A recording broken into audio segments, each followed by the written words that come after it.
Hola a todos, bienvenidos a esta segunda sesión online de Crónicas de Nova Tabarca, un curso, un seminario que imparte la SEU universitaria Universitat d'Alacant, de la Universidad de Alicante. Soy Armando Parodi y espero que sea del agrado de todos este segundo impulso a nuestra querida isla, a nuestro querido barrio alicantino de Nueva Tabarca. Sin más dilación, porque hoy tenemos bastante contenido, os comento de qué vamos a hablar. Primero vamos a hablar de los primeros planos que se realizaron de Nueva Tabarca. Después hablaremos de toponimia tabarquina. La toponimia tabarquina, en la versión presencial, pudimos contar con Felio Lozano Quijada, del Servicio de Mantenimiento y Protección de la Reserva Marina Isla de Tabarca, de Transatec, que nos estuvo hablando en primera persona de los fondos marinos, las curiosidades de la isla, pero lamentablemente pues en la versión online nos vamos a conformar con no puede ser mejor vídeo, porque va a ser él mismo quien, a través de un vídeo que grabó, creo que recuerda que para un instituto, va a explicarnos buena parte de lo que en la sesión presencial nos dio a conocer. Por lo tanto, te vamos a echar de menos, Felio, pero te vamos a ver también. Después hablaremos de cómo se llevó a cabo la redención de los cautivos. Va a ser una historia bastante exhaustiva, pero que como que queda grabado, pues espero que lo puedan leer con tranquilidad, aunque no explore, no lea todo su contenido. Y cómo fue la llegada a Alicante de esos cautivos, como ya vimos en la pasada sesión, y qué es lo que dio origen a la célebre matrícula de los tabarquinos. Pues bien, en cuanto al primer plano de Nueva Tabarca, la realidad es que no se trató de uno, sino fue una serie de planos que se alzaron de la isla por orden del conde de Aranda y fueron encomendados y concedidos al coronel de ingenieros don Fernando Méndez de Rao, Sotomayor Navía.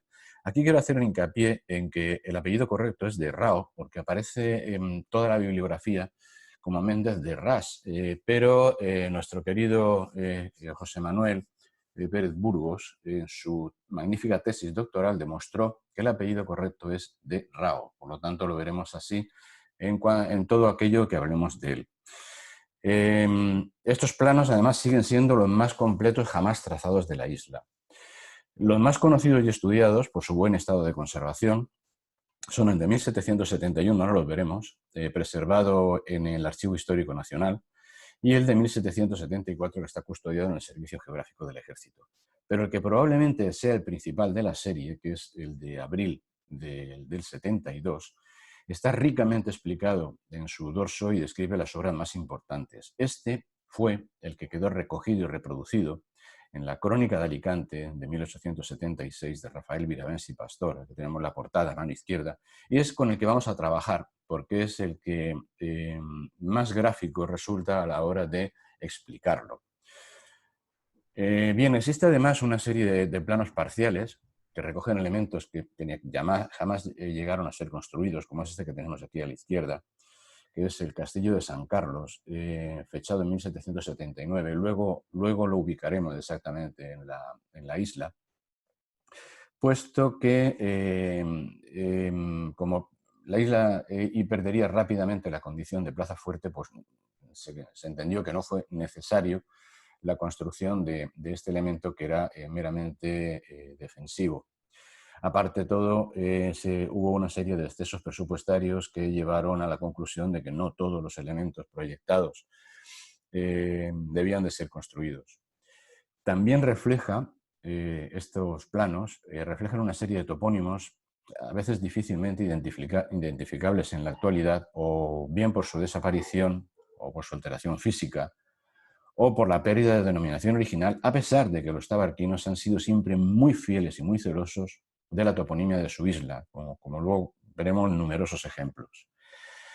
El inexorable paso del tiempo, la erosión de los vientos, la salinidad de las aguas hicieron que esta magnífica obra de ingeniería pues, se deteriorara con rapidez. Hubo que hacer importantes obras de restauración, especialmente en puertas, en murallas, posteriormente en edificios más importantes, pero siempre respetando la calidad y característica de los materiales originados extraídos del islote de la cantera, que de ahí, como comentábamos en la sesión anterior, viene su denominación. Bien, aquí tenemos el plano de 1771, en magnífico estado de conservación, que es el que se conserva en el Archivo Histórico Nacional. Este es probablemente el más conocido, que es el denominado Plano de la Plaza de San Pablo y Población de Nueva Tabarca, que es de julio del 74, que este se conserva en el Servicio Geográfico del Ejército, y es el que se reprodujo, lo vemos aquí, en la Crónica de Alicante de Rafael Viravens, y que es con el que vamos a trabajar para identificar los principales de todos esos elementos que están descritos en el dorso del plano original de Méndez. Bueno, pues vamos a ir poco a poco. He intentado identificarlos con colores para que sea más fácil, pero insisto, como esto es una grabación, lo vais a poder revisar y repasar las veces que haga falta. Y he tratado también de respetar además el texto original de Méndez. Nos vamos al primero de los tres.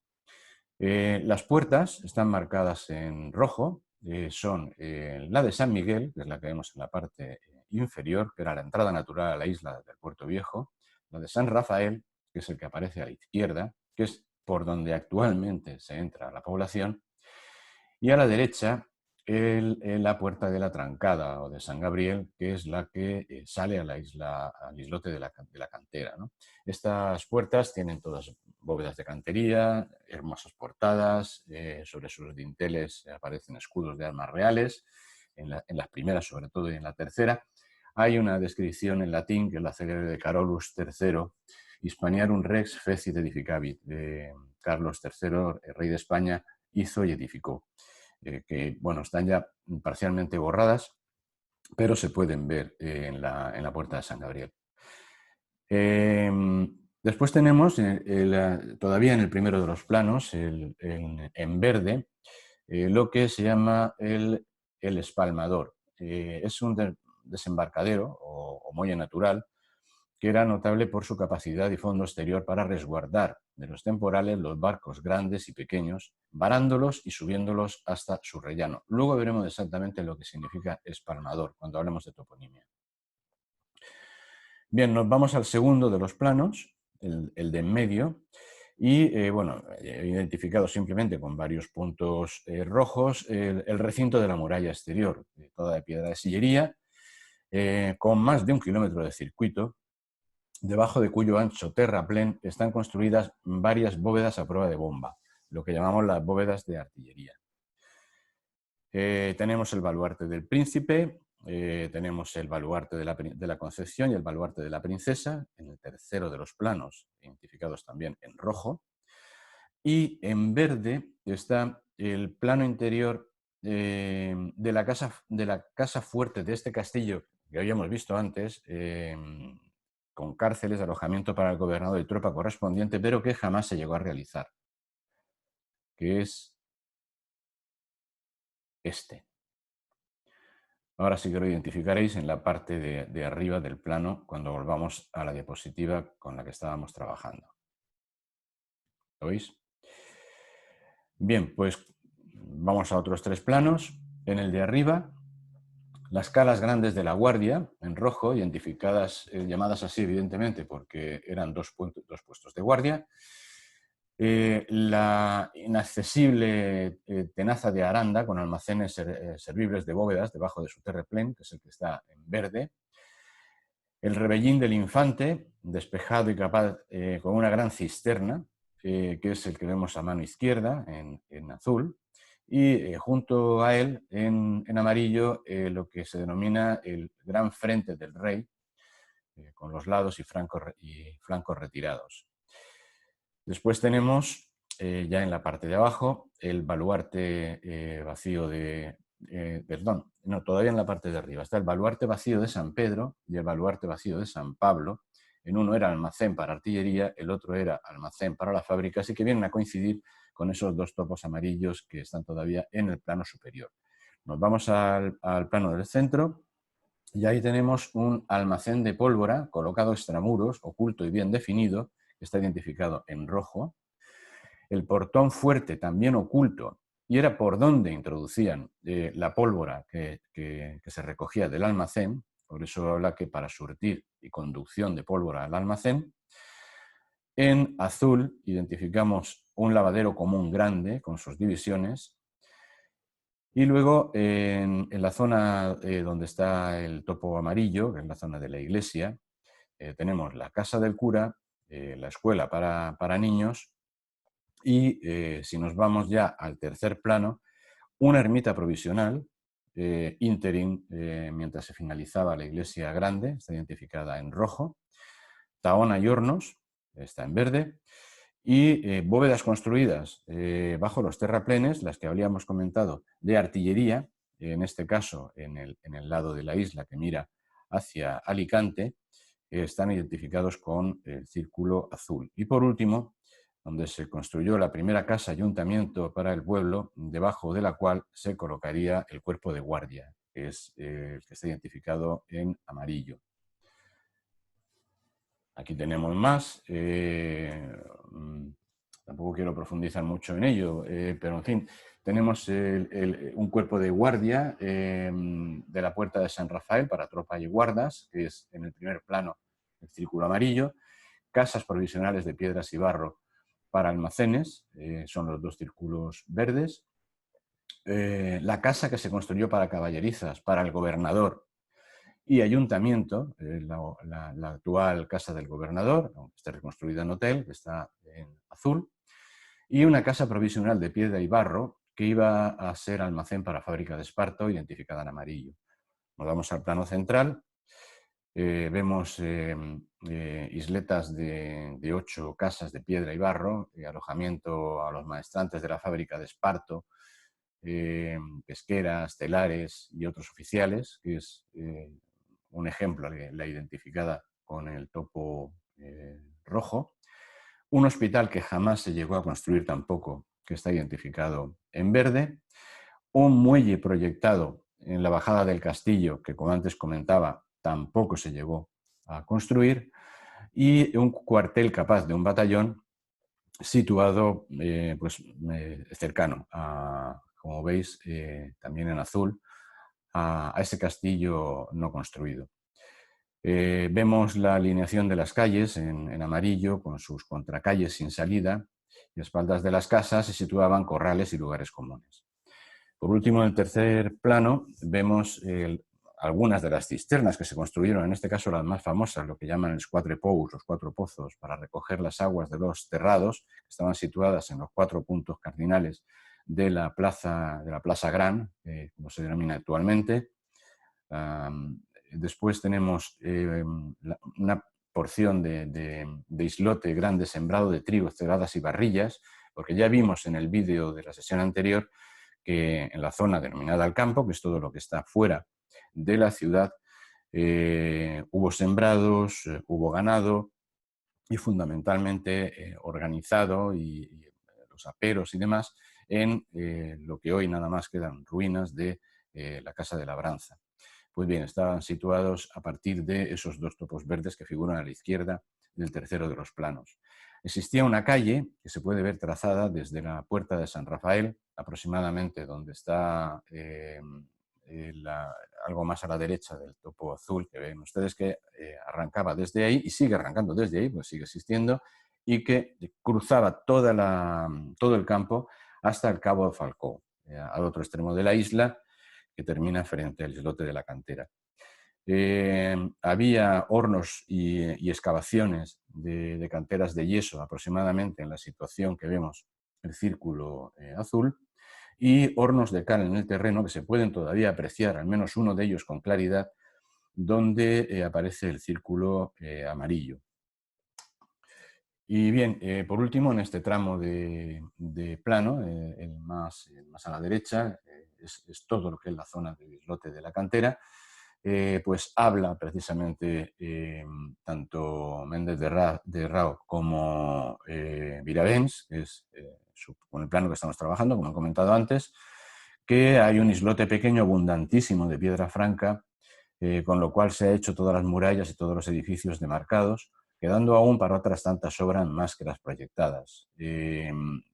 Si visitamos el islote, veremos todavía el aterrazamiento, el escalonamiento de los lugares donde se fueron extrayendo todos esos bloques de piedra del islote. Después, en el punto verde, había lo que llama una varadora aparente para sacar a tierra las redes del pescador del Bol, porque ahí estaba situado artes de pesca, arrancaban de ahí. Con facilidad podían varar barcos, galeotas y hasta jebeques. Después tenemos en la zona donde está el círculo azul, se proyectó pero no se realizó, un astillero cerrado para fábrica de barcos grandes y pequeños con almacenes para cal y otros servicios. Eso sí que quedó en el tintero, igual que el castillo de San Carlos. E igualmente quedó en el tintero lo que está marcado en amarillo, que iba a denominarse Tenaza Doble y Torre de San Pedro, cuyos fuegos de artillería se cruzarían con los de Santa Pola, pudiendo de esta manera defender no solo ya la isla, sino el puerto de Santa Pola, pues cubriendo todo lo que es el tramo de mar que existe entre el cabo de Santa Pola, el puerto de Santa Pola y la isla. Pues bien, con este preludio sobre el mapa, ahora vamos a entrar en la toponimia. Va a ser mucha información, pero repito, como esto está grabado, lo pueden ver con tranquilidad poco a poco y las veces que deseéis. Vamos primero a marcar determinados conceptos para no liarnos. La parte de la izquierda está en 3 fragmentos el plano sobre el que vamos a trabajar, que fue el que dibujó magistralmente Felio Lozano, que luego, ahora mismo vais a ver explicarlo él poco a poco y con todo el cariño que siempre lo hace.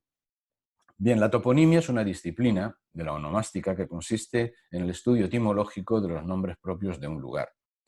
Puede referirse al estudio del origen y significación de los nombres propios del lugar, o también al conjunto de los nombres propios del lugar de un país o de una región.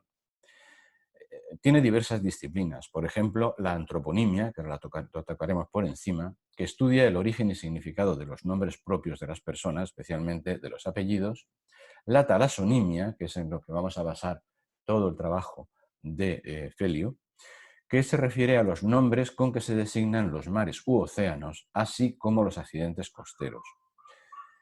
Y luego está la toponimia urbana, que también la veremos por encima, las calles, las plazas, las casas, los pozos, las murallas y el sistema defensivo, y los lugares, caminos y edificios del campo. Y también dejaremos un pequeño apartado para hablar de esos topónimos desaparecidos de los planos de Méndez de Rao. Este trabajo, no es un mérito mío, la verdad, sino que se basa en un estudio que hicieron 2 catedráticos mallorquines, Agulló y ahora me saldrá el otro, creo que tengo por ahí la relación, y bueno, en cierto modo modificados o ampliados por diversas conversaciones que tuvieron lugar con los tabarquinos y que explicaron y corrigieron, ampliaron o añadieron algunos toponimios que no estaban en este trabajo, que es el más importante, realizado sobre la toponimia tabarquina. Bien, en cuanto a los apellidos, que estaríamos hablando de antroponimia, bueno, pues los apellidos que aparecen en los siglos XVIII y XIX para comprender el alcance de esa migración genovesa realmente son sintetizados, no, uno por uno, los que aquí aparecen. Los he puesto por orden alfabético y he puesto las formas en femenino, porque había apellidos que adoptaban el nombre femenino. En ese caso lo he puesto cursiva, y también las variantes, que son también las que están entre paréntesis, pero que no están en cursiva. Por poner un ejemplo, pues me voy a ir a la P, que es mi apellido, Parodi. Pues tenemos Parodi, Pelerano o Pelerana, femenino, Perfumo o Perfuma, femenino, Pianelo, Pitaluga, Pomata. Y así podemos ver todo el resto de estos apellidos para quien tenga curiosidad de leerlos uno a uno. Por otra parte está el tema de los apodos. Los apodos no es que sea algo exclusivo de Tabarca, pero porque son apelativos que están presentes en ambientes de cercanía y en grupos muy delimitados, como zonas rurales, villas, en general donde transcurre la cotidianidad, de la cual puede resultar a veces graciosos, cariñosos, otras veces son ofensivos, crueles y hasta malintencionados, en cuyo caso suele darse ciertos rasgos de complicidad. Entonces, un entorno de más ambiente de cercanía y grupo delimitado no puede ser más ejemplo de lo que ocurrió en Nova Tabarca. Entonces, bueno, pues aquí tenemos también todos los que he encontrado publicados, y ahí quedan para el que tenga curiosidad. Seguro que más de uno será todavía capaz de identificar, sobre todo si tiene relación con la isla, de qué persona se trata y tal vez incluso del porqué de esos apodos. Y bien, comentaba que esto, Felio Lozano Quijada, al que ya os había presentado antes, realizó un vídeo. A él dice que no le gusta mucho, pero la verdad es que a mí me parece magnífico, que tituló Viaje a través del Vadum Maris Nova Tabarca Insule, que es, como él denominó, al plano que realizó a mano, increíble, como ahora mismo vais a ver, de detalles y de información y de exactitud y de cariño. Y fue un vídeo que grabó en 2013 y que ahora vais a ver íntegramente. Son aproximadamente 10 minutos en el que yo voy a estar absolutamente callado, porque en este caso el protagonismo es de Felio, que ya que no lo podemos disfrutar en persona como ocurrió en la sesión presencial, pues vamos a ver que es un magnífico conocedor de su isla.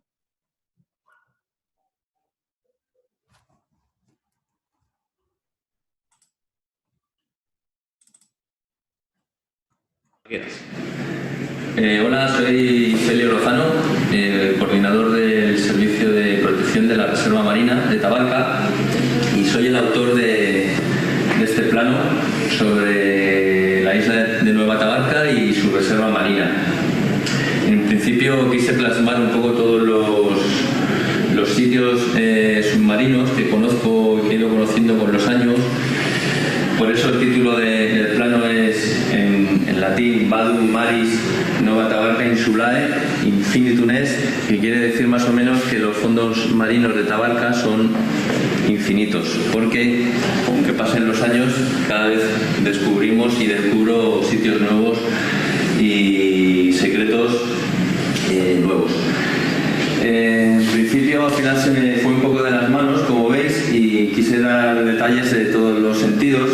Podemos empezar hablando, por ejemplo, de este personaje de aquí, que hace un poco referencia a Séneca, porque dice omnis ars naturae imitatio est, todo arte es imitación de la naturaleza, y se lo hice en honor a mi amigo José Manuel Pérez Burgos, Chema, el director del Museo Nueva Tabarca, y por eso está mirando hacia el museo, que es el director, y el CEAM, el Centro de Educación Ambiental de la isla.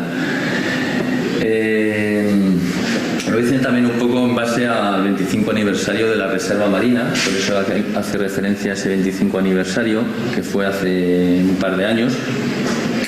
Aquí tenemos la cantera con sus colonias de aves nidificantes. Tenemos una moruna chirretera, de las que calan en el otoño.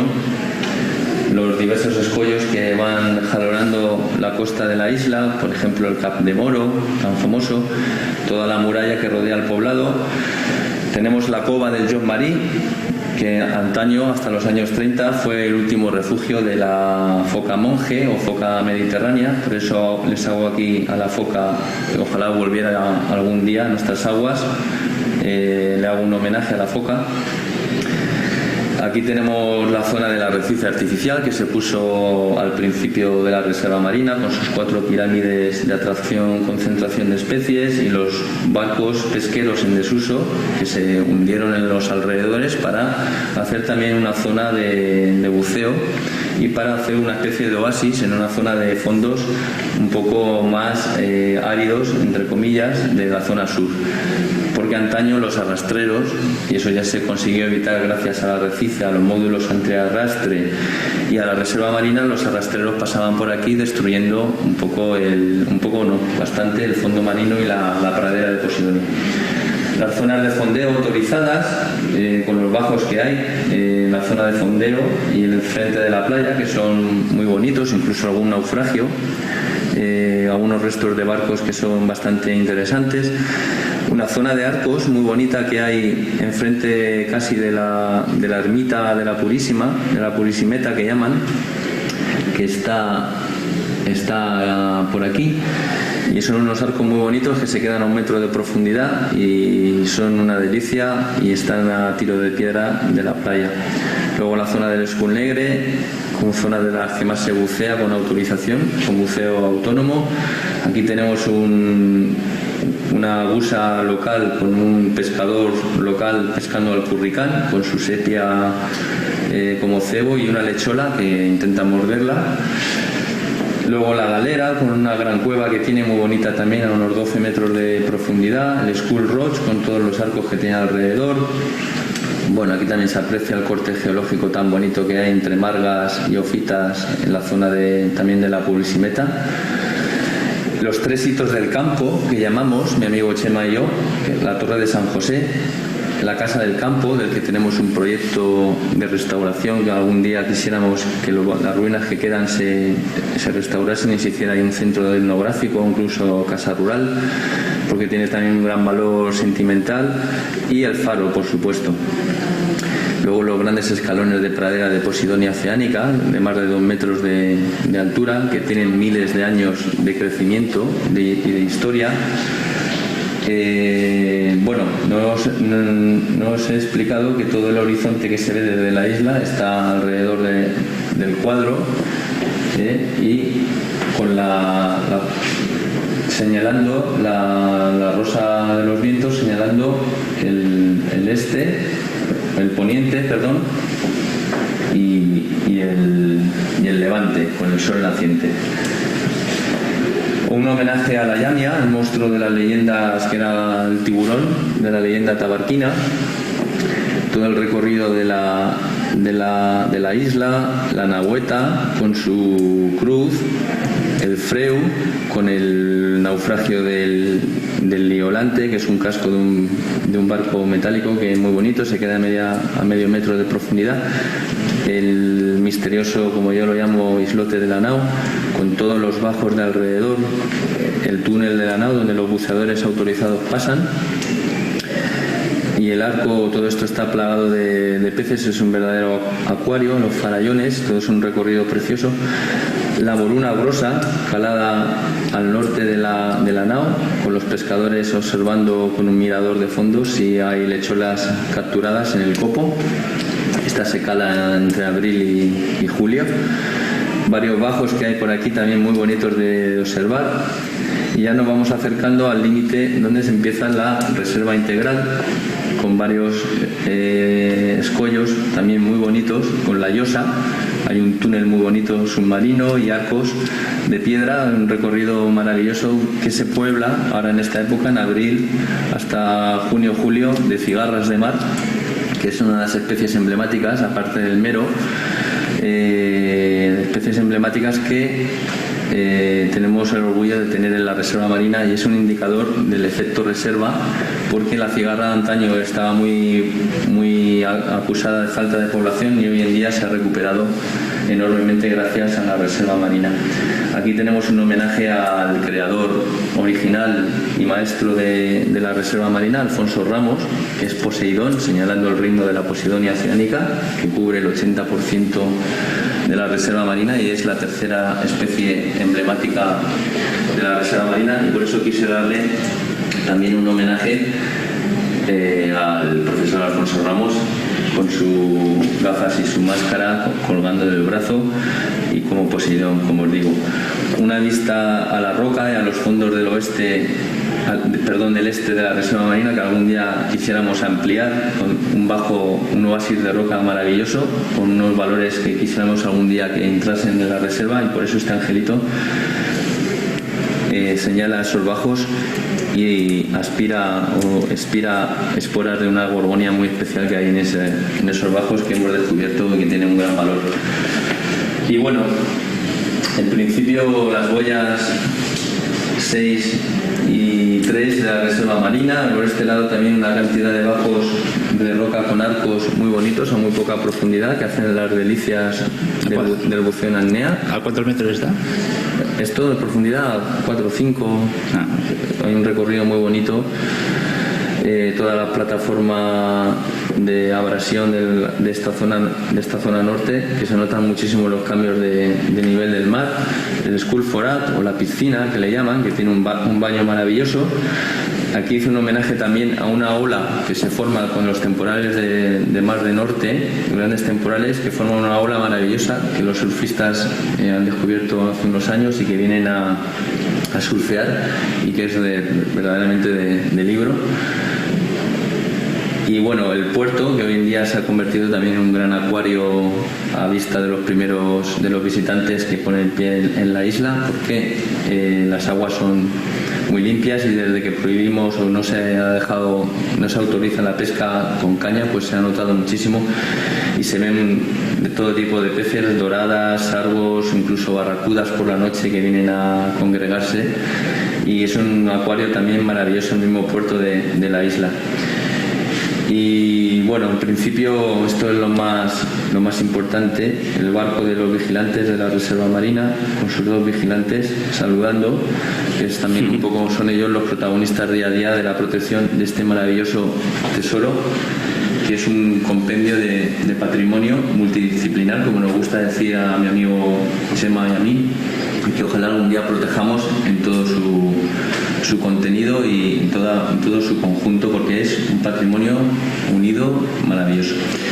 Pues muchas gracias, Felio. Desde el AMPA del Colegio Renay te damos las gracias, porque queríamos hacer un buen detalle a unas personas para nosotros importantes, y para mí es un orgullo. Y como no tenemos dinero, hemos dicho, vamos a tirar de amigos, que seguro que... Para mí es un orgullo que os guste y que vengáis por Tabarca a visitarme y os dé una charla por allí, incluso ir al agua conmigo a enseñaros cosas.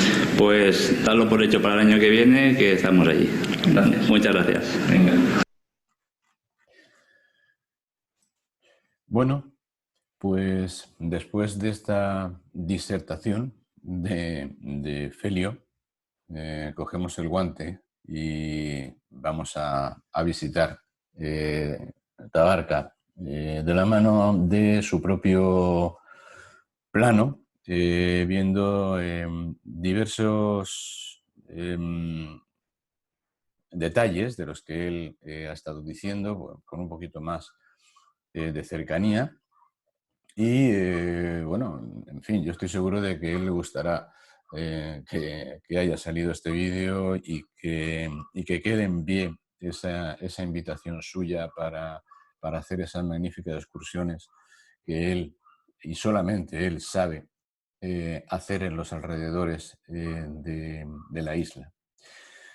Bien, yo he hecho aquí una recopilación de algunas de las terminologías curiosas, intentando explicar qué significan. Es un poco de vocabulario. Voy a leerla muy por encima porque no deja de tener su gracia, algunos de los significados, y luego los vamos a ver sobre el plano de él. Entonces, estas anotaciones empiezan pues por la argamasa, también llamado la roca de la argamasa. Insisto en que esta terminología viene de los propios tabarquinos y respetan en numerosísimas ocasiones los planos originales de Méndez de Rao. Esta roca de la argamasa es de donde se extraía material para fabricar argamasa, que es por eso por lo que se llama así, esa mezcla de cal y grava usada para la construcción. Evidentemente, estamos hablando de los edificios de la isla. L'amerador o els ameradors es uno de los puntos donde se ponía a remojo el esparto. Amerar, en valenciano, significa empapar. Está situado al sur de la punta más cercana a la cantera. La barbada de la almadraba se llama así porque la barbada es un pez de la familia del bacalao, conocido como maruca. Seguro que eso sí que lo habréis oído, porque se vende mucho la hueva de maruca. Y es un pez que tiene una aleta dorsal rectilínea que cubre casi todo el lomo. Y el topónimo no es que venga del pez, viene de la similitud que tiene esta aleta con una extensa línea de rocas en el fondo del mar, a la altura de donde se calaba la almadraba, a 1 kilómetro aproximadamente al sur del islote de la Galera. El bol del Espet, cerca del actual cementerio, bol es una parte de un arte de pesca con red y espet en valenciano es el pez denominado espetón o barracuda que ha mencionado precisamente Felio. El cagalló, que suena muy mal, pero ya me imaginarán ustedes a qué se refiere, está junto a la que se denomina roca foradada, que es evidente que quiere decir que está horadada, pues es un pequeño escollo alto y cilíndrico que tiene forma pues, de su denominación. La cala Menaca es una sinuosidad que probablemente es un arabismo. En el mapa de Mendel la registra como cala de Menacha y se sabe que después de los temporales los tabarquinos iban allí a recoger esponjas. Después tenemos la calanca de Garbí o de Fora o de la Nau, al sureste de este islote, que es uno de los puntos de acceso al islote, y calanca es sinónimo de caleta.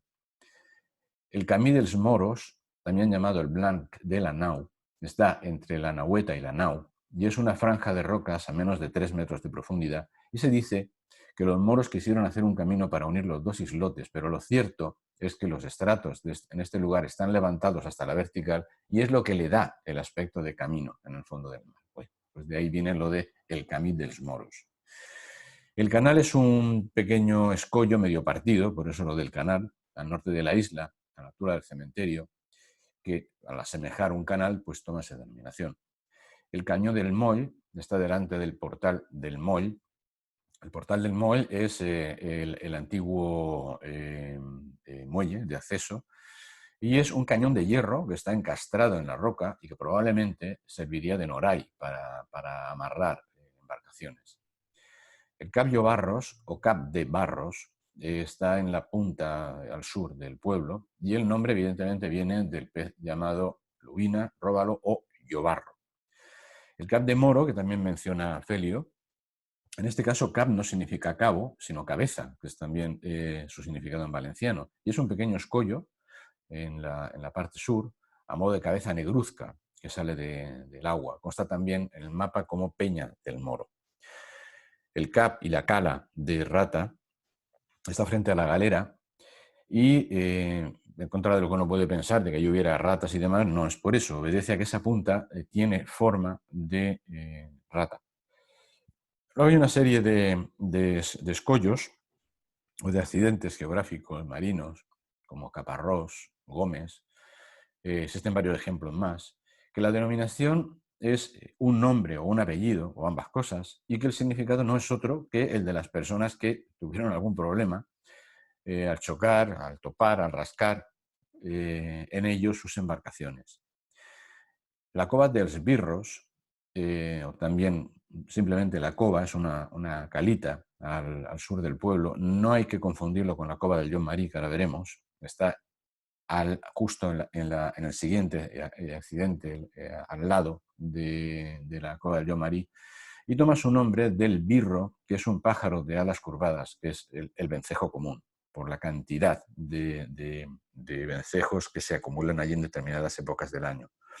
La célebre cova del John Marí, o cova dels Jocs Marins, que también ha mencionado Felio, ese rincón muy conocido al sur del pueblo y que también ha avanzado Celio, que el John Marie o lobo marino es la foca monje o foca mediterránea, y hay constancia de que la última pareja desapareció infelizmente a finales de la década de los años 20 del siglo XX. Ya veremos en otro momento del seminario por qué ocurrió, cómo ocurrió, está todo perfectamente documentado. Bien, aquí tenemos también la cova de la nau, o también llamada la cova del contrabando, pues, evidentemente porque es una oquedad en la parte alta de la nau donde se escondía tabaco de contrabando. El estufador se le conoce también como el bufador, y es una cavidad con un conducto por el que corre una corriente de aire y conforme baten las olas, en ella suena como un soplido, como si fuera el soplido de la ballena. El freuet o el freu es un paso practicable por embarcaciones menores que separa la nagüeta de la nau. En ese tipo de pasos es donde se han generado, como ya veremos también más adelante, la mayor cantidad de accidentes y naufragios alrededor de la isla.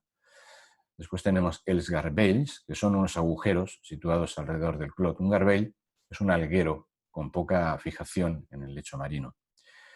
El Malpàs está en la zona denominada Els Farallons, próximo a la nau, también lo ha marcado Celio en su plano, y no se trata de un paso para embarcaciones, sino un paso terrestre. Es decir, el que camina sobre esos escollos al llegar a este lugar encuentra dificultades para pasar, por eso lo llaman el Malpàs. Les Maries, les dos Maries, les tres Maries se encuentran de diversas maneras, son rocas sumergidas a unos 2 metros entre la nagüeta y la nau, están más cerca de la nau, y metafóricamente se compara con las estrellas del cinturón de Orión, con las que además existe cierto paralelismo. La Merdosa, con perdón, es un escollo prominente casi unido a la nau por levante y se denomina así por la gran acumulación de defecaciones de ave que la cubren. La Mina es una oquedad que hoy está cegada cerca del puerto y proviene obviamente de que hubo un intento de explotación de esa zona porque se observan vetas ferruginosas que forman parte del subsuelo. El Passet es un pequeño brazo de mar que separa la isla principal de Tabarca de la cantera. No es practicable para las embarcaciones, pero sí a pie, y es fruto de la intensa actividad de extracción de piedra que hubo en ese lugar, que dio lugar a ese paso en el siglo XVIII. Después tenemos la Perla, que es un bajo fondo al noreste de la Nagüeta, que dice el mapa que sale cuando están las aguas secas, por lo tanto es una denominación metafórica. La Pouera es una pequeña playa al norte, junto al pueblo. El Pou del Pal está en sus inmediaciones, sobre la muralla. Luego, cuando veamos los pozos, pues lo identificaremos, y que por esa denominación se llama la Pouera. La punta del Femer está detrás del actual muelle y es el lugar donde se tiraba el estiércol, el fem, después de limpiar los establos, porque ya habíamos hablado de que en Tabarca hubo ganadería. La Purissimeta, que también la ha nombrado Celio, es una hornacina que está excavada en la roca con una imagen de la Virgen colocada hace medio siglo, que es donde él diferenciaba esos dos estratos geológicos sobre su plano. La Roca Pobra está cerca de la cueva del lobo marino y en sus alrededores se coge muy poca pesca, entonces por eso es la denominación de la roca pobre, la roca pobra. Y luego está la Roca de la Tanda, que es un pequeño escollo al final de la Playa Gran. La Playa Gran es la que se extiende en gran parte de la zona de la isla que da al norte, cerca de la Nagüeta, y se refiere al periodo de tiempo, la tanda, en el que se median olas, mareas, etc. Entonces, digamos que esos periodos de tiempo se controlaban, se estudiaban en esa roca de la tanda, según evidentemente la altura que tomara el agua sobre esa roca. Rontimons, bueno, pues Rontimons no puede ser más gráfico, significa romper timones. Es un bajo fondo al noreste del cementerio, que permite pasar la embarcación, pero el timón no. Entonces se quedaban ahí. La sabata es un escollo en forma de zapato, de sabata, entre el Cap de Rata y la Roca Redona, que luego lo veremos mejor en el plano al situarlo exactamente. El saltador es un lugar por el que se puede acceder de un salto a la parte alta de la nao, pues cara suroeste. La seca es un pequeño escollo cerca a la punta del piló, que se llama así porque hay un pilón, que también veremos dónde está situado, y que suele aflorar por encima de la superficie del agua. Por eso se denomina la seca. Creo que ha mencionado algo también Felio, ¿no? De que cuando bajaba las aguas quedaba fuera. Y el serrallo es un rincón en un lateral del actual puerto, es un lugar abrigado dentro del mismo, es un italianismo probablemente derivado de serraglio, que significa lugar cerrado. Un pequeño testimonio superviviente de la lengua de los colonizadores del siglo XVIII, que como ya hemos visto eran de origen genovés. Y bien, terminamos estas anotaciones sobre talasonimia con estos otros 5 talasónimos. El tamboret, en la punta sureste de la cantera, se debe a que el traslado de la piedra que se extraía se hacía por mar, ya que se denominaba tambor al cilindro de madera del cabrestante, donde se enrolla la cuerda y que se utilizaba para alzar las piedras con la finalidad de embarcarlas. En esta punta estaba instalada en su día dicha máquina, y por eso tomó el nombre de el tamboret. El trajo del tío Bertomeu, la playa del tío Bertomeu al norte de la cantera, viene de que trajo o trajol es el espacio de playa reservado para cada barca, digamos el aparcamiento, ¿no? De un laúd o yaúd en valencià, de modo que por plano inclinado se podía lanzar al agua o traer a tierra. Después tenemos la varia del tío Bertomeu al lado del trajo. Una varia o vaira es una mancha arenosa dentro de un algar. Tenemos la Chanca, junto al actual muelle, donde está el edificio de la Almadraba, hoy Museo Nova Tabarca, que albergaba industria del salazón. Bueno, pues posar en Chanca era colocar el pescado en salmuera para conservarlo.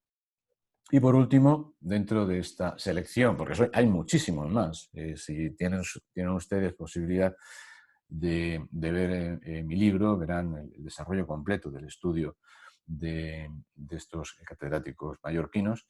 Bueno, pues tenemos la chapa o chapada del Bol, al sur de la cantera, que deriva de sapa, que es una mata de algas vivas que crece en el mar. Bueno, he querido ilustrar con una imagen de Viravens la cova del John Marí en la isla, en la zona de la isla que da a alta mar. Bien, ahora vamos a ver estos talasónimos que hemos visto, ¿dónde están situados exactamente en el plano de Felio? Algunos los ha marcado él, pero ahora los vamos a ver con más tranquilidad. Voy a ver si soy capaz de activar el rotulador o el bolígrafo, bueno, rotulador, para poderlo marcar y que lo vean ustedes con más claridad. Nos vamos a ir primero a la costa norte, vamos a empezar por aquí, en la parte derecha, debajo de la Rosa de los Vientos, y ahí es donde está lo que se llama el piló. Lo voy a marcar en rojo, ahí está el piló. Bien. El pilón es simplemente una especie de mojón que hay ahí, pero que sirve de referencia, como si fuera referencia geográfica en esta parte de la isla. Bien, al lado está la mina, está aquí. Esa es la mina. La Chanca, como digo, al lado del museo, está aquí, está a continuación. Después tenemos el moll, no hace falta que lo diga, se ve perfectamente todo lo que es el muelle. Después tenemos la cova. La cova está exactamente aquí. La caleta, que la tenemos aquí. El serrallo, que es esta zona de aquí. A continuación, la poera, que viene del Pou. El Pou está situado aquí en la zona alta y la denominación viene de ahí, como lo hemos comentado. el puerto viejo, el Port Vell, que era la entrada natural a la isla, es esta zona de aquí. Y aquí tendríamos la puerta de San Miguel, que era la entrada natural. Tenemos por otra parte la Roca del Moll, que es esta grande que tenemos aquí. Y yéndonos más hacia el oeste, tenemos, recuerdan lo que decía de los apellidos que tomaban, si rompían la embarcación al chocar y demás. Bueno, pues aquí tenemos la roca que se llama Gómez. Alguno que se llamaba así, pues se estamparía contra esa roca. Tenemos el Passet, que es esta parte de aquí, que separa o une, según como lo veamos, la isla la isla principal de la cantera. Después tenemos más hacia la izquierda la Roca del Camell, la Punta del Bol. Evidentemente, ven ustedes aquí que está el arte de pesca que arranca precisamente de esa punta. Luego la Roca del Forat. La Roca del Forat, que se me acaba de perder. Aquí está. La Roca del Forat tenemos aquí. Aquí precisamente está el Forat. Tenemos por otra parte el Cagalló, aquí al lado. Ahí. La Roca del Bol, tenemos aquí. La Roca dels Garrets, el Cap de Moro. Y a continuación tenemos la Cova de les Armes, que es esta de aquí. La Cala dels Birros, que es esta zona de aquí. La Cala del Francés, a continuación. Esta de aquí es la célebre Casa del Francés. La Roca Pobra, llamada así porque hay muy poca pesca, como hemos comentado. La Cova del John Marí, famosa. Aquí tenemos los dos lobos marinos que identificaba Felio. Luego tenemos la playa, que es toda esta zona. La Cala Menaca, la tenemos aquí. Y por último, lo que se llama la Seca de Felipe, que muchas veces queda al aire cuando baja el mar. Pasamos a la siguiente. Bien. Bueno, pues aquí tenemos la zona norte.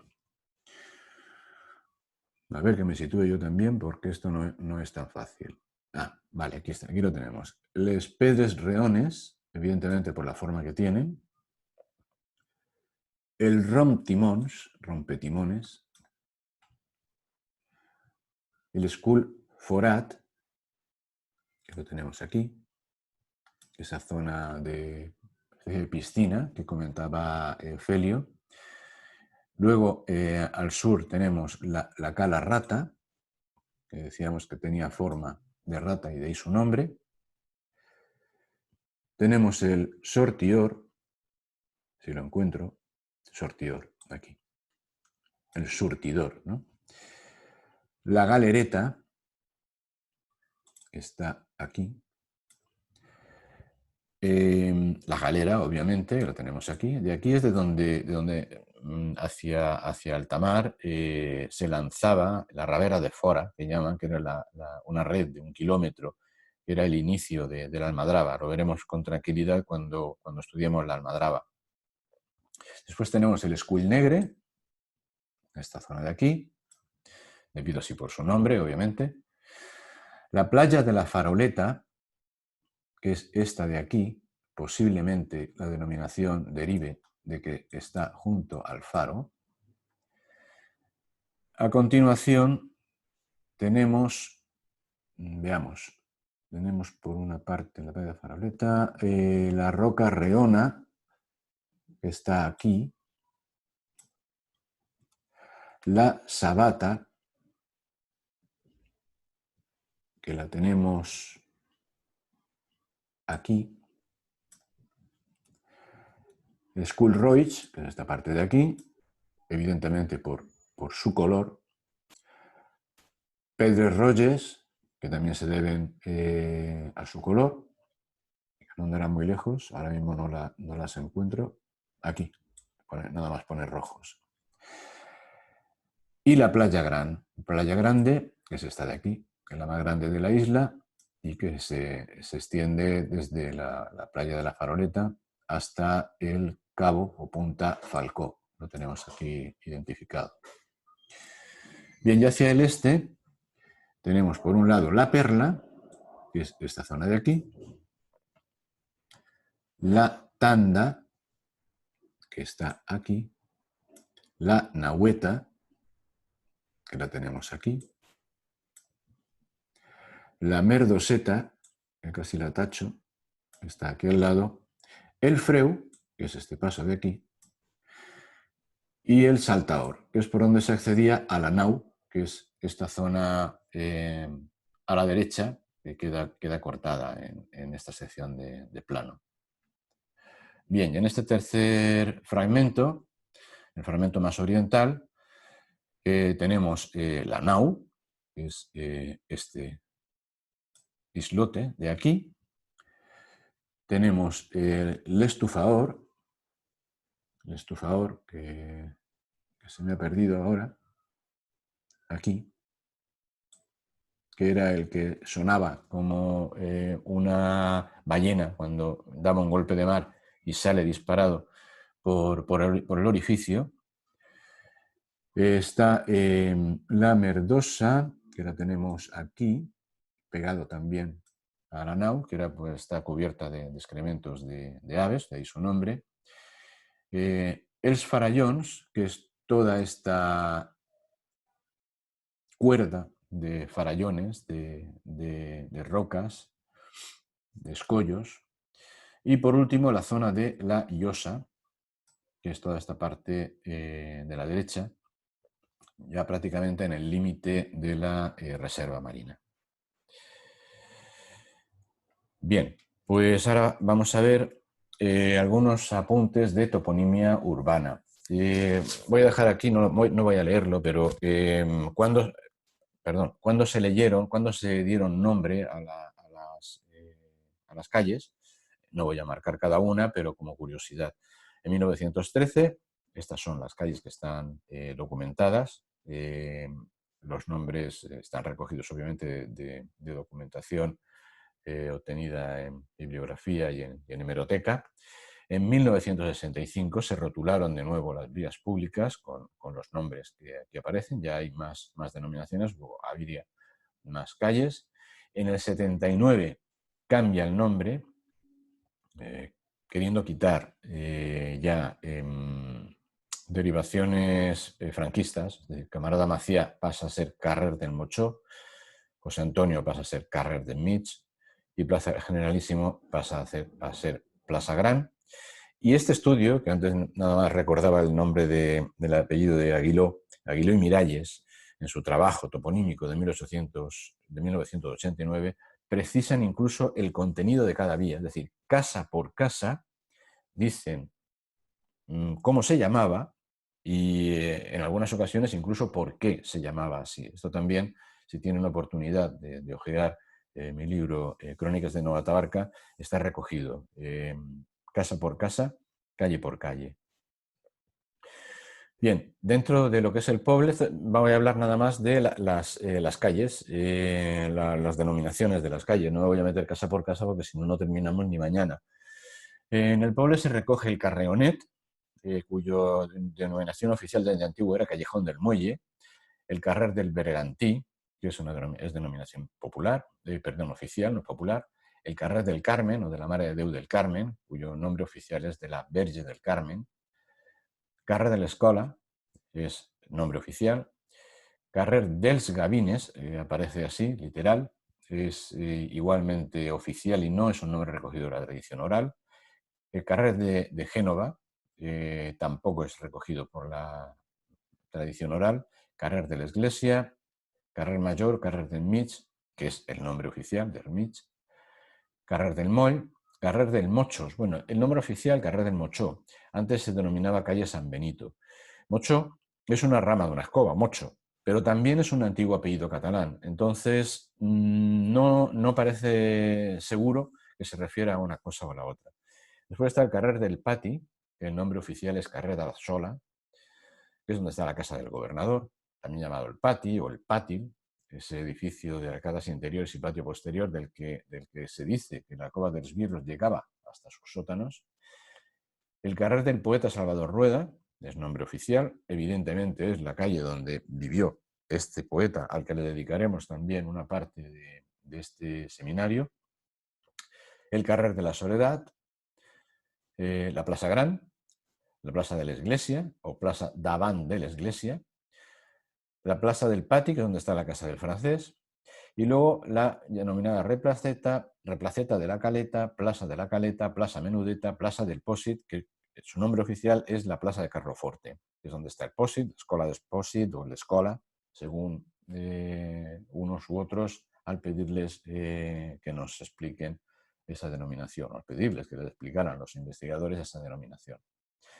Y ese sería el plano actual de las calles de Nueva Tabarca. Lo dejo simplemente como testimonio. Ahora voy a identificar las tres puertas, por si alguien no se orienta. La puerta de San Rafael, que es la que queda a la derecha. La puerta de tierra, que vemos en la parte de arriba, que es la puerta de San Miguel. Y a la izquierda de todo, la puerta de la Trancada, que es la de San Gabriel, que es la que da al islote de la Galera. No voy a adentrarme más en este plano porque al fin y al cabo son las denominaciones actuales.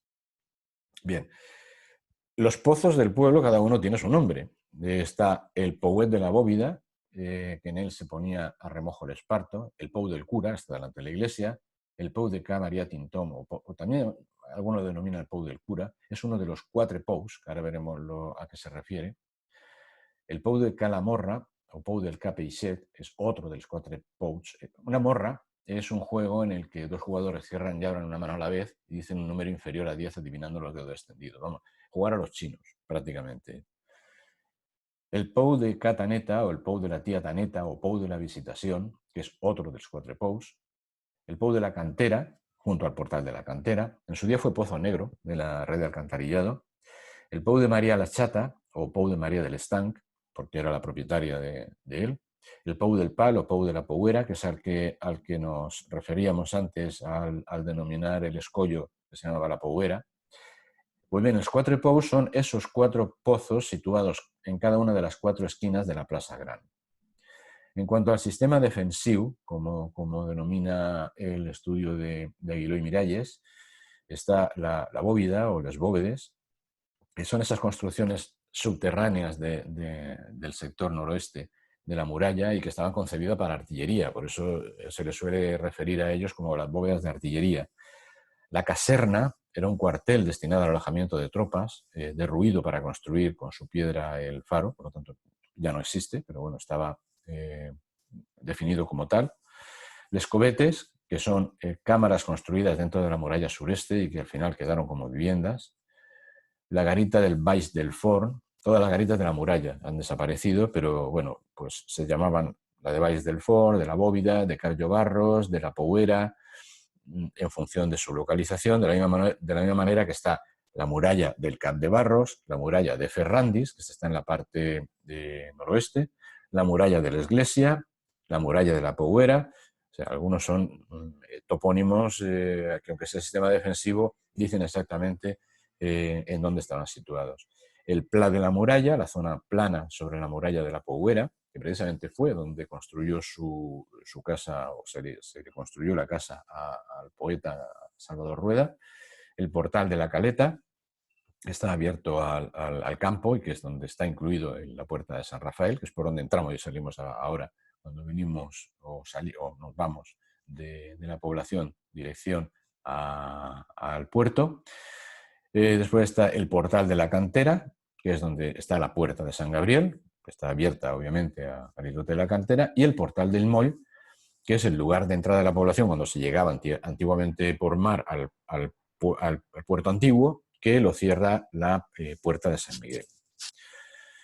Y por último tenemos en el camp, bueno, hay un montón de denominaciones, pero voy a ir solamente a las más curiosas, las demás son muy obvias. Les Calderes del Burrero, pues ese es un lugar donde se teñían las redes. El edificio ya no existe y hay una zona con unas palmeras.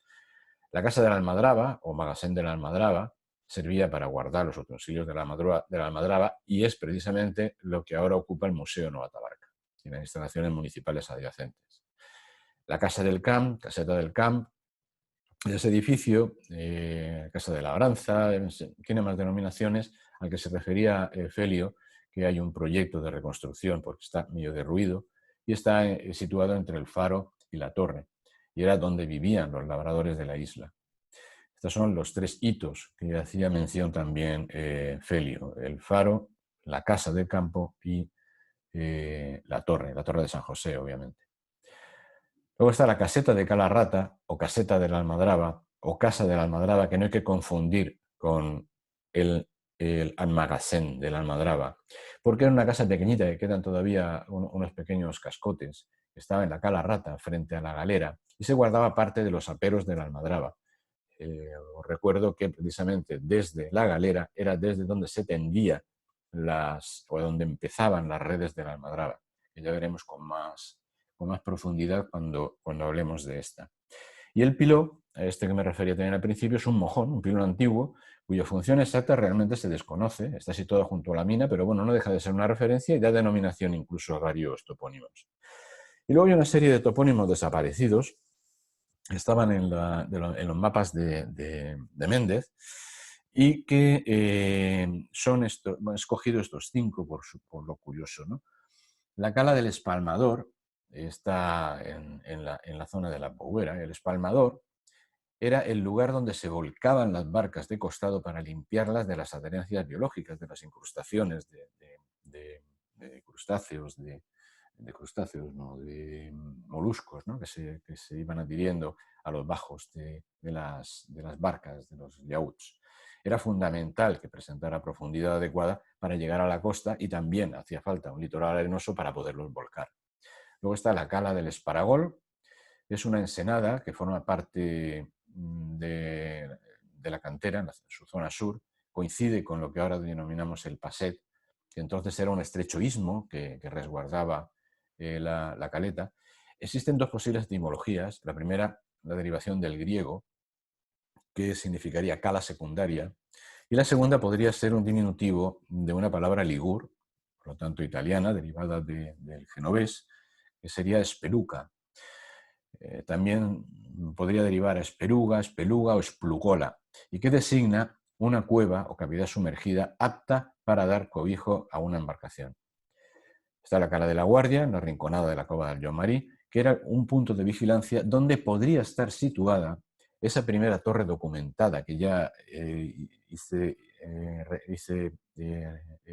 comentario cuando hablamos de la jurisdicción de Nova Tabarca, nada menos que en 1337, y que fue la primera construcción defensiva que tuvo la isla, pero que no se sabe exactamente dónde se construyó. Pues este sería uno de los posibles lugares. Luego están las ferrerías, que es toda la parte norte realmente de Tabarca, desde el puerto hasta la Nahueta, donde se observan vetas de materiales ferruginosos y que, a juzgar por el topónimo La Mina, fueron explotadas en su día. Y por último, la trancada, que es como se denomina también a la puerta de San Gabriel, la que da paso a la Cantera. Realmente es el antiguo istmo de la Cantera donde está situado el Passet y muestra las huellas de la actividad extractiva. Por eso proviene del verbo valenciano trencar, romper, ¿no? Hay indicios de que la antigua torre preitaliana fue construida con materiales de este lugar. Bien, pues vamos a hacer un KitKat, como se suele decir, con un pequeño vídeo también tomado con drones, con un pequeño recorrido por algunas de las calles de la isla, para pasar de tema. Siempre es bueno hacer un pequeño descanso después de algo tan denso como la toponimia tabarquina.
Bien, nos hemos tomado un pequeño respiro después de tanta densidad de información y vamos a continuar con las dos partes que nos quedan de la sesión de hoy, que sigue siendo bastante densa de información y que, bueno, pues a mí me gustaría que, aunque yo me salte ahora cosas porque es absurdo leerlo todo, lo pudierais repasar, pues dándoles pausa al vídeo y poderlo leer, porque vamos a ver nada más ni nada menos cómo se procedió a la redención de los cautivos, las personas implicadas, los tiempos, cómo transcurrieron, la llegada de los cautivos a Alicante, dónde fueron, en qué condiciones.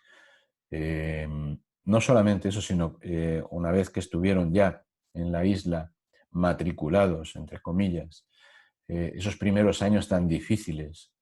Y es una historia sorprendente, es una historia de sacrificio, es una historia de supervivencia, pero es la historia, al fin y al cabo, de todos aquellos que provenimos de la isla, o somos amigos de ella, o simplemente admiramos su existencia, y que ahora conozcamos el periplo que sufrieron estas personas para llegar allí, me parece una de las partes más excepcionales de la historia que nos ocupa este seminario.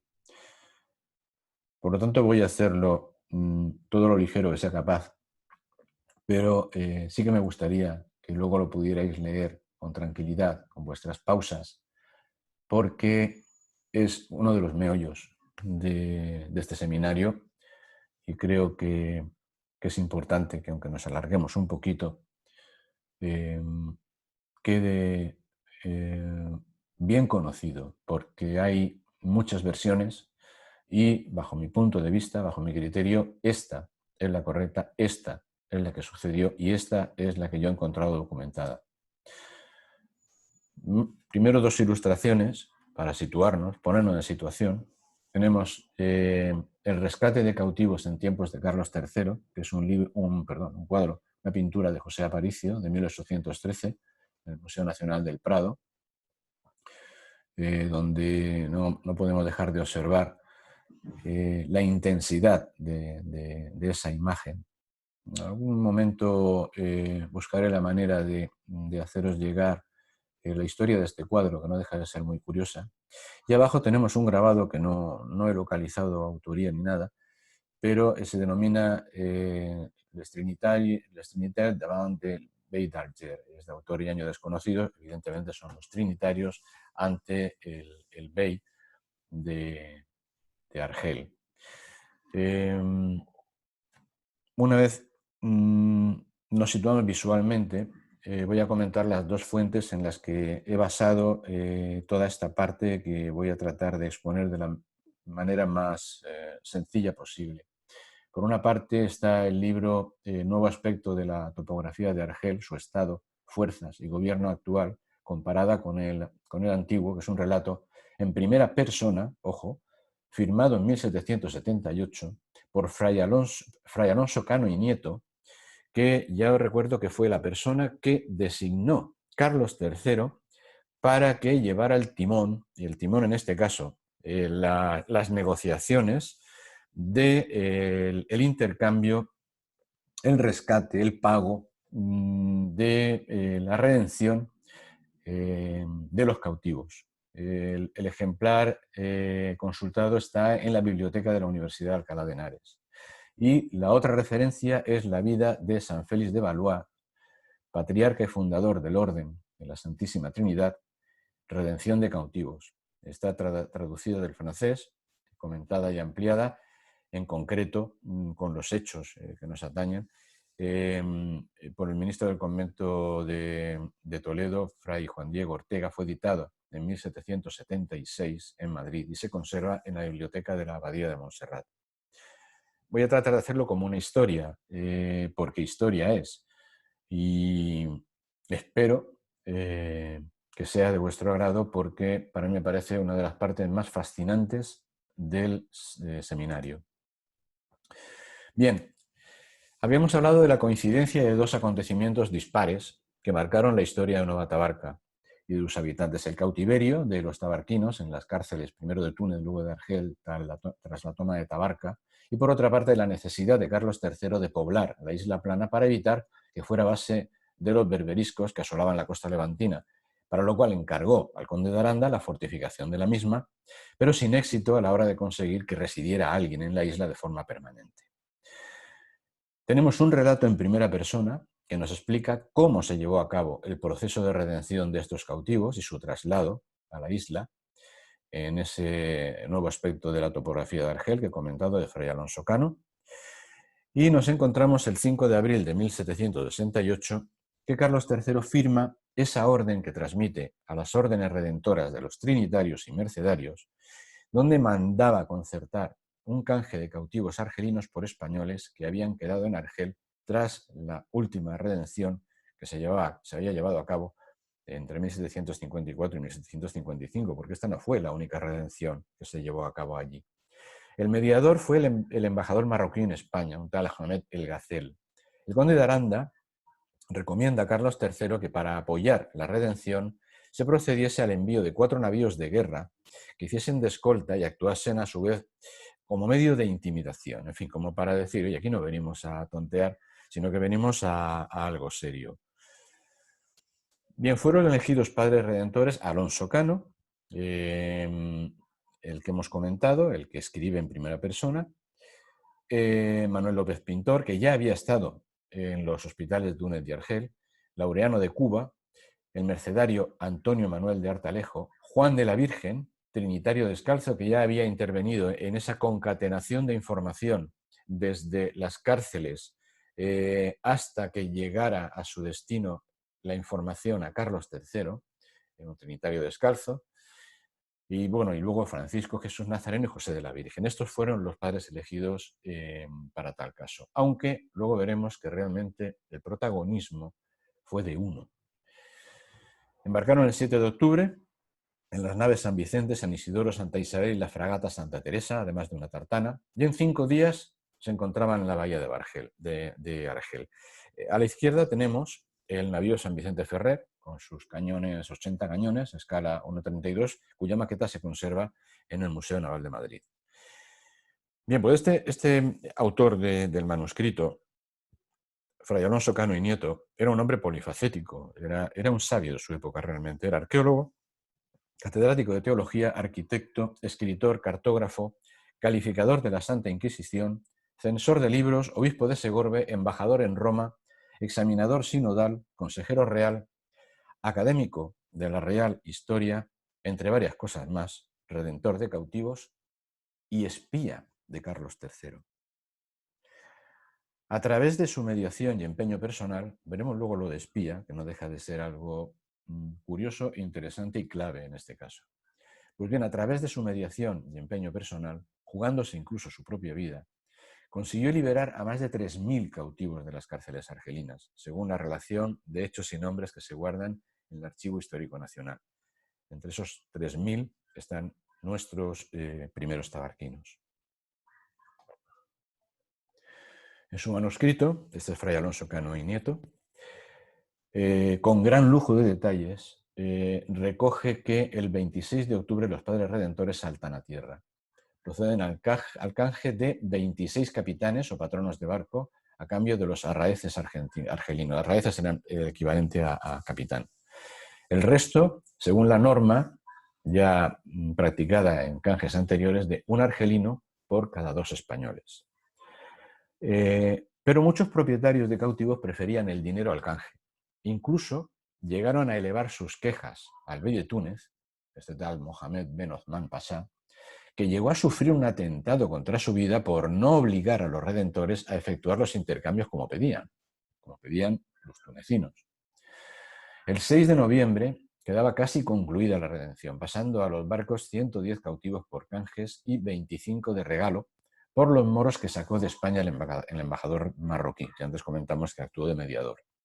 Pero un temporal obliga a los barcos españoles a levar anclas y dejar la bahía de Argel, mientras los Padres Redentores permanecen en tierra.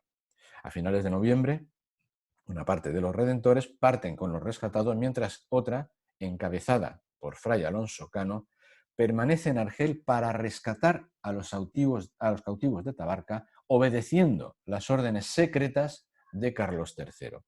Por eso avanzaba que fue el espía, la mano ejecutora de Carlos III para el caso concreto de los cautivos que tenían que llegar a nuestra isla. Bien, esto es una transcripción de lo que relata el autor. Simplemente, fijaros lo que pongo en negrita. Entre nuestras instrucciones se nos dio una secreta y separada: el rescate del pueblo de Tabarca para que lo condujésemos con la redención a España. No voy a leerlo todo, os invito a que lo leáis porque es una historia digna de una novela. Bueno, pues la escuadra española regresa a la bahía de Argel el 23 de febrero de 1769, llevándose a cabo los últimos canjes 3 días después. A la mañana siguiente embarcan finalmente para España y a su llegada a Alicante se hace el recuento de los habitantes de Tabarca, que fueron utilizados para poblar la entonces denominada Isla Plana frente a la costa de Alicantina, como sabemos, que a partir de entonces recibiría el actual y correcto nombre de Nueva Tabarca. Aquí transcribo también cómo lo relata Fray Alonso Cano en su escrito. No estamos hablando todavía de la matrícula de los tabarquinos, estamos hablando de una especie de censo que se llevó a cabo como recuento de los habitantes que se rescataban de Tabarca. Evidentemente, por desgracia, como en todas estas cosas, algunos se quedaron por el camino y evidentemente no constan en la matrícula de los tabarquinos, que esa sí se realizó ya en tierras alicantinas. Yo leo lo último nada más. En último de febrero hicimos vela de la bahía de Argel y con próspera navegación dimos fondo en la de Alicante el día 4 de marzo. Estamos en 1769. Retomamos ahora la historia utilizando la otra fuente, la vida de San Félix de Valois, patriarca fundador de la Orden de la Santísima Trinidad, redención de cautivos. Bien, su autor explica en la relación sucinta de la relación general que fueron rescatadas en total 1.402 personas, de entre ellas 7 eclesiásticos, un comisario de guerra, un teniente, un contador de navío, 28 patronos de embarcaciones, 231 personas, entre mujeres y niños de hasta 16 años, y 101 soldados y marineros, y que el coste de la redención se elevó a 689.494 pesos fuertes y 14 reales de vellón. Vemos en el texto, dice, el número de los cautivos canjeados por moros fue de 562, el de rescatados a dinero 517 y el de personas de ambos sexos del pueblo de Tabarca 323. Ya estamos haciendo también ya el apartado de las personas que irían a parar a Nueva Tabarca. Finaliza el texto haciendo mención de la gran alegría recibida en la llegada a Alicante, pues el conde de Aranda les hizo entrega de una carta en la que manifestaba la satisfacción de Carlos III por el desarrollo de los acontecimientos. La realidad es que fue una redención exitosa y cumpliéndose a rajatabla las órdenes y los tiempos marcados desde la corte del rey. Decía así: reverendos padres, habiendo visto el rey la que vuestras personas me dirigieron con fecha del 4 del corriente, refiriéndose a una carta, evidentemente, en que dan individualmente cuenta de los términos en que fue concluida la comisión, que de su real orden les ha sido encargada por mí, hasta verificar su arribo y desembarco en Alicante del pueblo tabarquino y resto de los cautivos últimamente rescatados y canjeados en Argel, me ha mandado manifestar a vuestras personas la real satisfacción con que su majestad queda del acierto con que se han desempeñado su encargo, lo que participo vuestras personas para su noticia y complacencia, etcétera, etcétera. Bueno, pues ya tenemos a los tabarquinos, a los colonos de la Isla Plana en nuestras tierras. Veamos cómo llegó este conjunto de personas a Alicante, lo que es la matrícula de los tabarquinos y cómo se desarrollaron esos primeros años que no fueron fáciles. Bien, aquí tenemos otra fuente en la que me he basado, aparte de la obvia matrícula de los tabarquinos, fechada en 1769, y cuya copia está en el Archivo Municipal de Alicante, que es la imagen de la derecha, que es como empieza.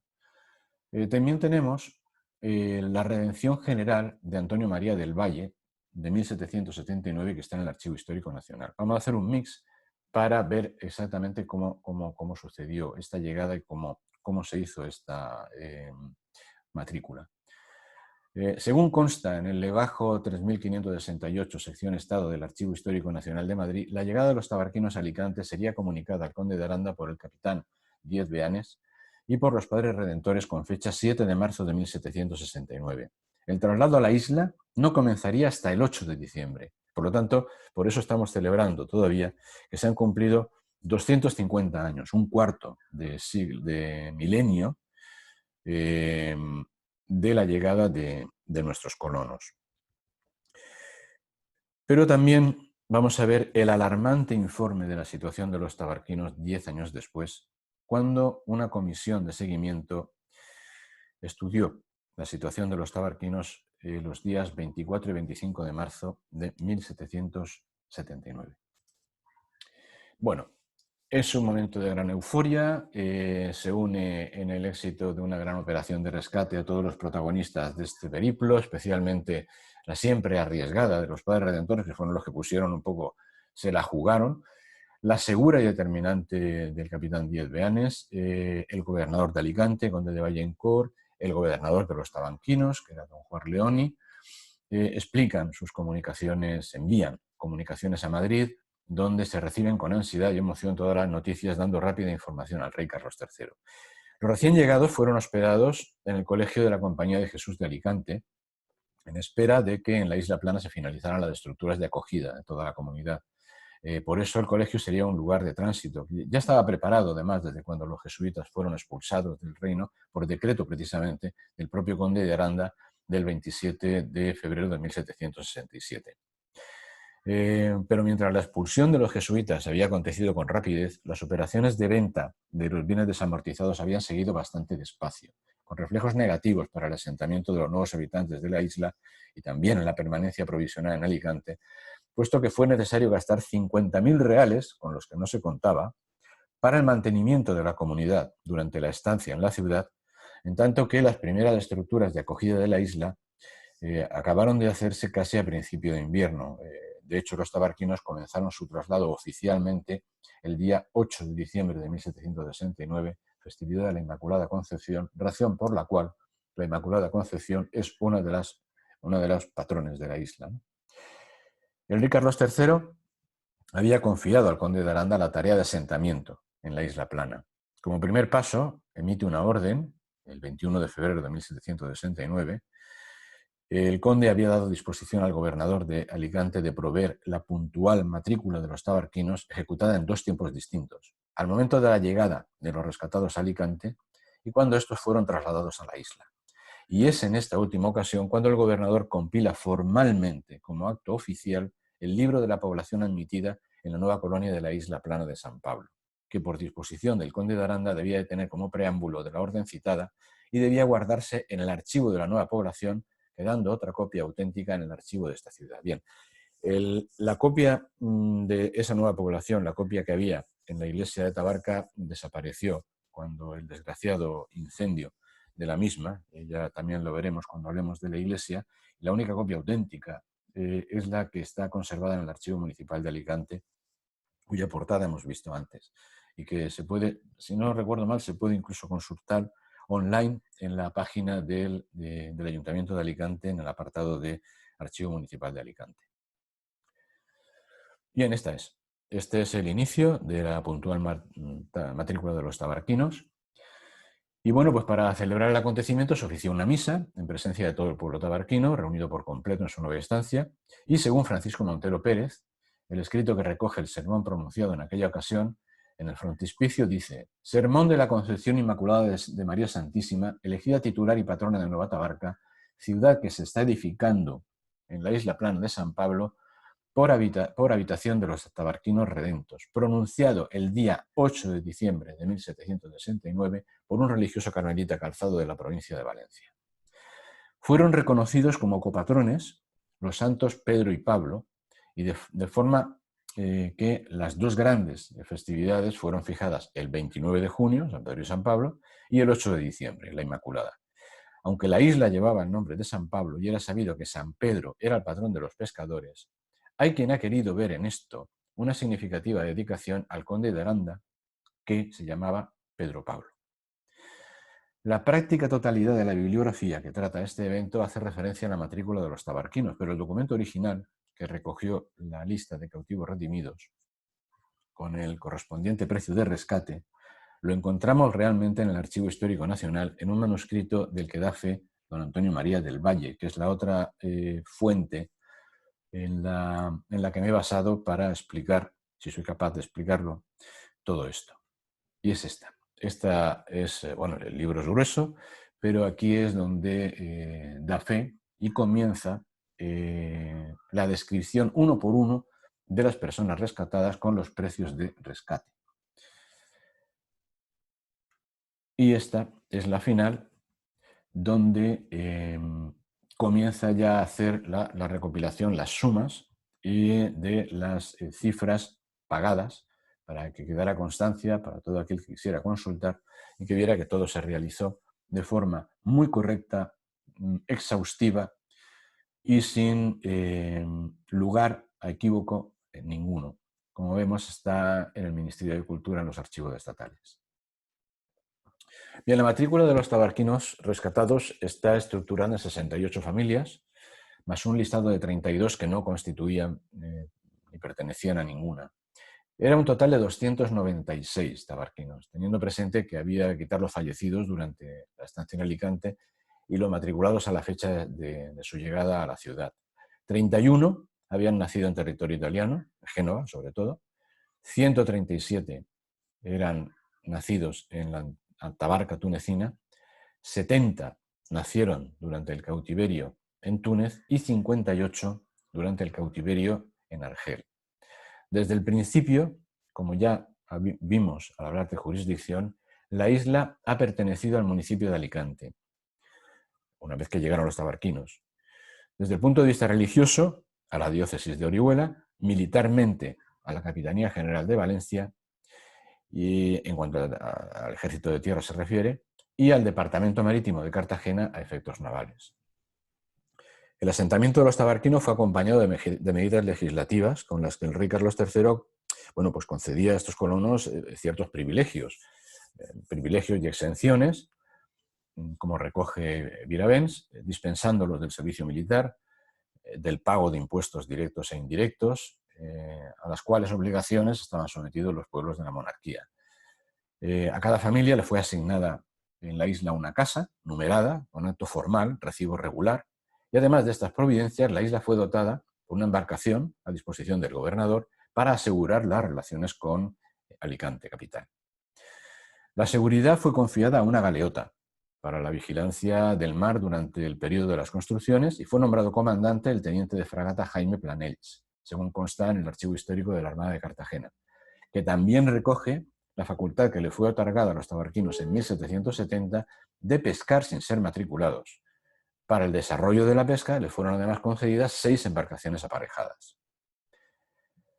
Esta doble presencia de elementos militares y civiles coexistiría por breve tiempo, porque si bien las obras específicamente defensivas aparecían superadas en la misma fase de su actuación, gracias a la positiva evolución de la guerra turco-berberisca hacia su fase final, mientras tanto la colonia había empezado a vivir de forma propia y había desarrollado varias actividades como la textil, la del esparto y la de la pesca.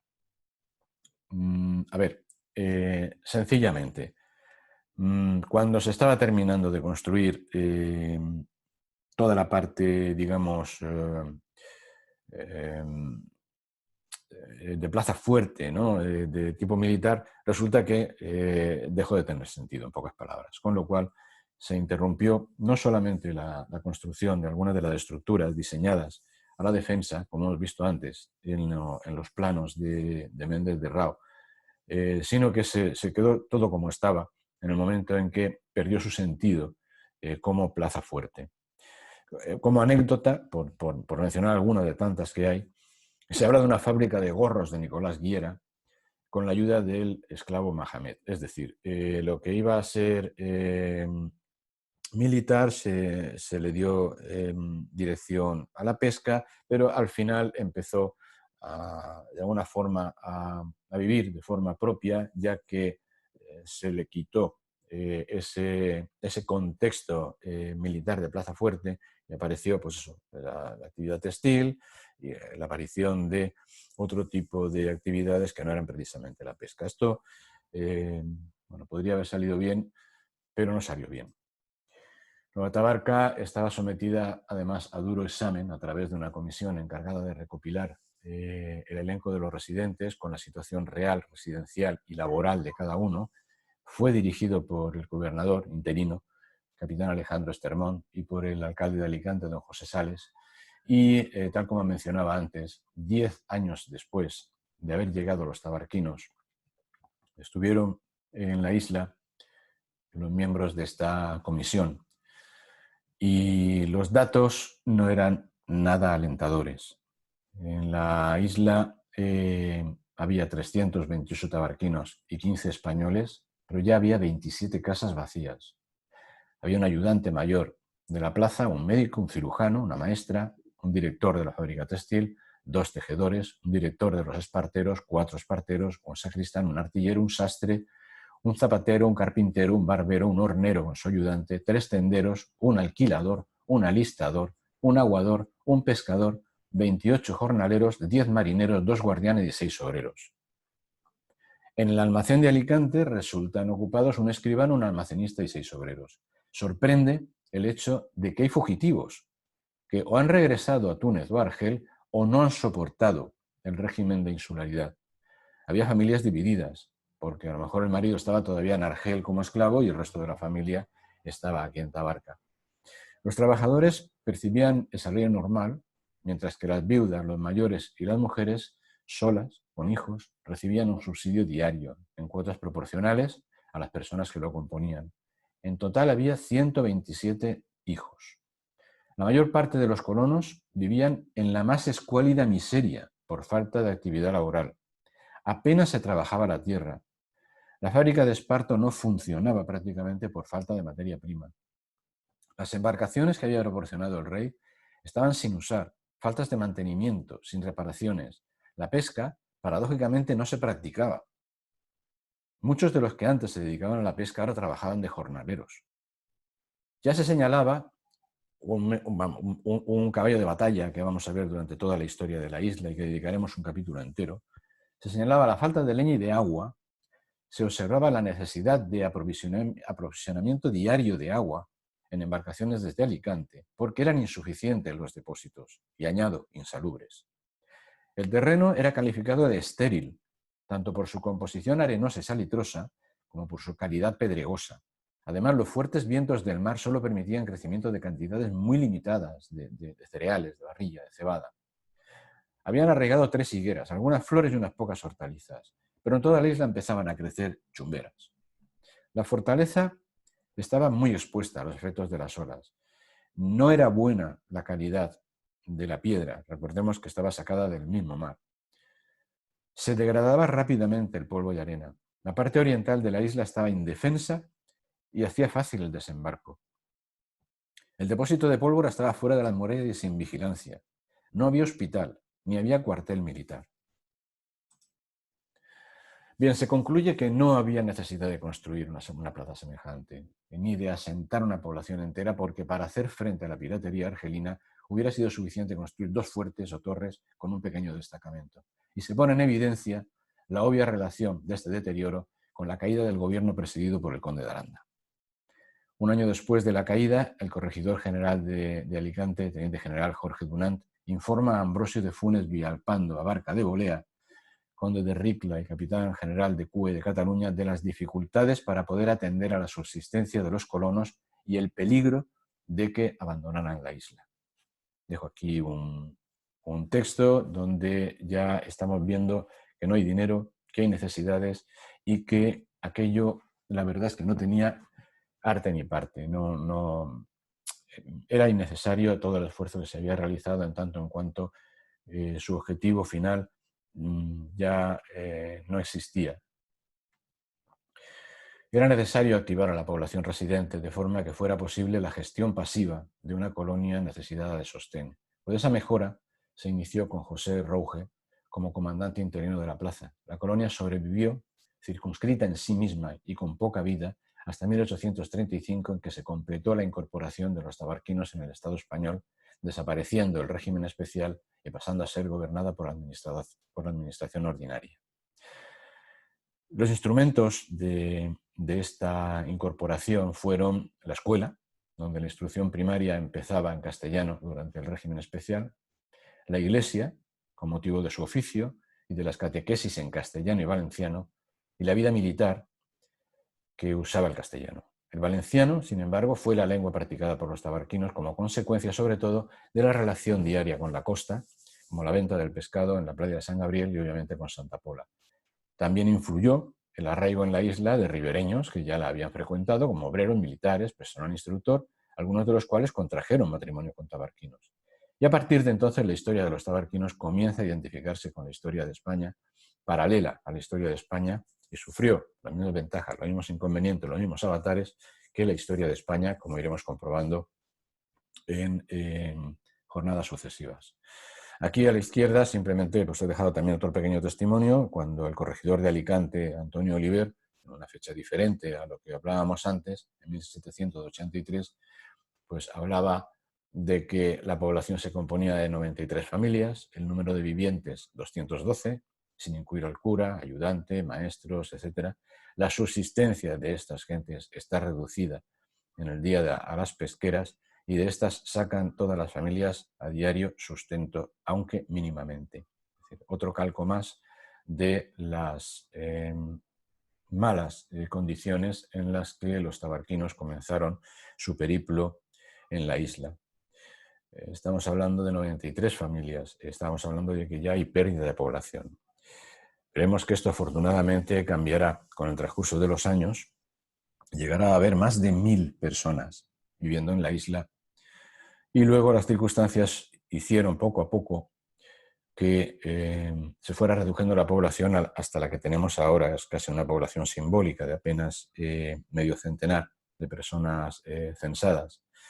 Pero también veremos cómo la isla progresó primero fundamentalmente a base del trabajo de la almadraba y posteriormente con la incursión del turismo hasta llegar a nuestros días.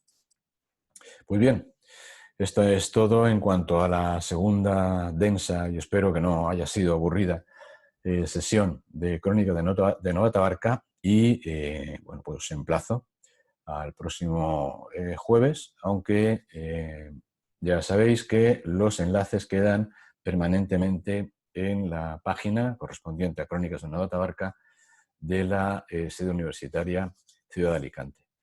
Muchas gracias por vuestra atención y nos vemos en breve con un nuevo capítulo de esta extraordinaria, fantástica, inigualable peripecia de Nova Tabarca. Hasta pronto.